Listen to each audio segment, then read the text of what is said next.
But the Bible says concerning Moses, he says his ways he made known unto Moses, for his hearts to the children of Israel. Why would God make his way known unto Moses and only his hearts or his deeds to the children of Israel? Why? I believe so strongly that it is a function of the disposition of our hearts towards the Lord, because God is no respecter of person.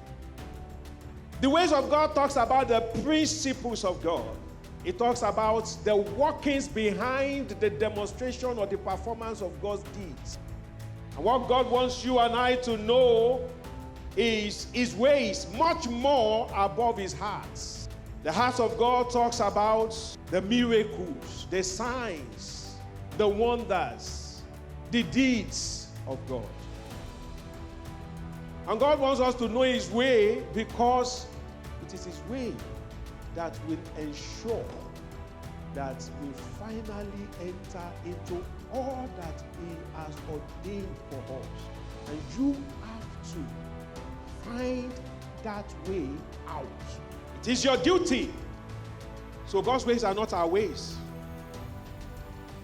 And his ways, if we want to use our own intellect or wisdom, our own understanding to find out his way, we cannot find it out. So God is the one that must reveal his way to you, must teach you his way.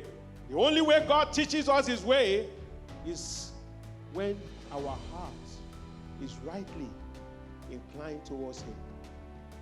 Anything that you do outside of the way of God is unbelief. No matter the rationale that you want to put behind it. If it is not according to his way, it is driven by unbelief. If you must know the way of the Lord, there must be a meekness of heart. It is the meek that he will teach his way. Say, blessed are the meek, because they shall what? They shall inherit the earth. So your inheritance is tied to your meekness.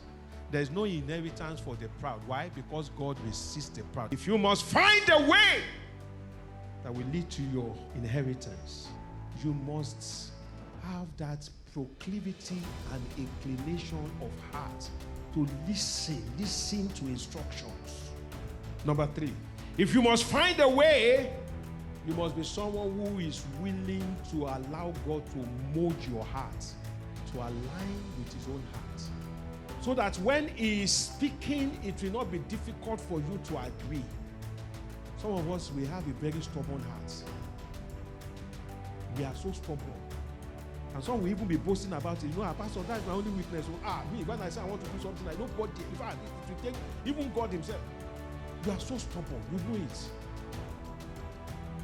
That's why it will be difficult for you to find the way of God, because of the stubbornness of your heart.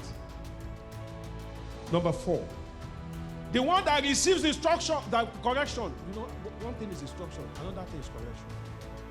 The heart that is open to correction. Even when we err, when we fall, when we fail, his will is for us to be restored. For many of us, we just frustrate it. Why? Because we will never open up to correction. It's only a bastard that God does not correct.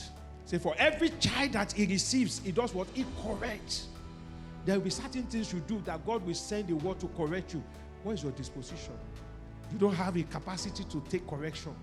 How do you want to find the way of God? It's not possible.